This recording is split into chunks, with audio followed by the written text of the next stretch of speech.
Let's take a look at toast, the staple food source of kitchens all around the world.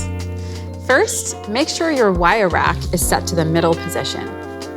This is the center of the oven, which allows the Element IQ system to deliver high heat evenly from the top and bottom elements for perfect toast. Now, be sure to place your bread slices close to the center of the rack. You can fit up to 6 slices of regular sandwich bread. Close the oven door and use the function dial to set the indicator on the LCD screen to toast. You'll see the toasting darkness icons at the top. The number above shows your darkness selection. Turn the temperature dial left to reduce the darkness or right to increase it. The number beneath indicates the number of slices. To adjust, turn the time dial, left to decrease or right to increase.